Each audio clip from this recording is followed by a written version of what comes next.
आप को बताएं। एक नहायत अमीर शख्स था, उसके पास इतना पैसा था कि वो कुछ भी खरीद सकता था, लेकिन उसके साथ एक मसला था और वो थी उसकी आंखों में मुसलसल रहने वाला दर्द। उसने कई डॉक्टरों को दिखाया और उस मसले का इलाज मुसलसल चल रहा था, लेकिन कोई फ़ायदा नहीं हो रहा था। उस बीमारी से पीछा छुड़ाने के लिए सैकड़ों इंजेक्शन भी लगवाने पड़ चुके थे। दवाइयाँ तो वो इतनी खा चुका था कि जिनकी कोई गिनती ही न थी, लेकिन दर्द कम होने के बजाय बढ़ता ही जा रहा था। डॉक्टरों ने थक हार कर उसे जवाब दे दिया। आखिर में एक उसे बुजुर्ग को उस अमीर शख्स की आंखों का दर्द ठीक करने के लिए बुलाया गया, जो नाकाबिल इलाज मर्ज ठीक करने का माहिर समझा जाता था।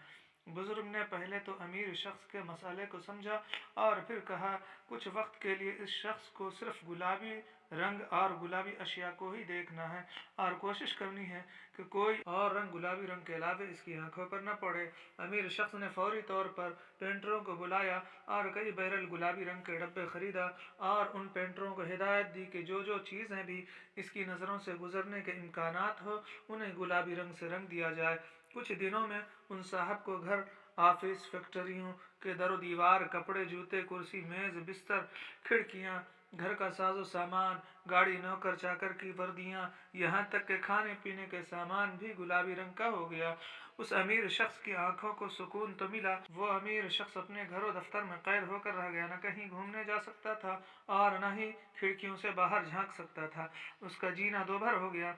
कुछ दिनों के बाद आखिर उस बुजुर्ग को दोबारा बुलाने भेजा। वो बुजुर्ग उस अमीर शख्स को देखने दोबारा आए तो अमीर शख्स के मुलाजिम गुलाबी रंग से भरी बाल्टियां ले आए और उन्होंने उस बुजुर्ग को गुलाबी रंग से शराबोर कर दिया, क्योंकि बुजुर्ग ने सफ़ेद रंग का चोला पहना हुआ था। उसके बाद जब बुजुर्ग उस अमीर शख्स के सामने पहुंचा तो जोर से हंसते हुए बोले, अरे भाई, अगर आप सिर्फ एक गुलाबी रंग के शीशों वाला ऐनक ही खरीद लिया होता तो आपका बहुत सा सामान, दरो दीवार, बर्तन वगैरह बर्बाद होने से बच जाते और आपका बहुत सा मालो दौलत भी बच गया होता और उस अजियत से भी बच जाते जो आप पर घर में कैद रहकर गुजरी। आप पूरी दुनिया को गुलाबी नहीं रंग सकते, मगर अपनी निगाह को बदल सकते हैं। अगर आप पूरी दुनिया को तब्दील करना चाहते हैं तो पहले अपने आप को बदलें। आप सभी से गुजारिश है कि इस तरह के सबक आमूज़ वाक़यात सुनने के लिए हमारे चैनल को लाइक, शेयर, सब्सक्राइब कर दें ताकि आप तक बआसानी हमारी वीडियोस पहुंच सकें।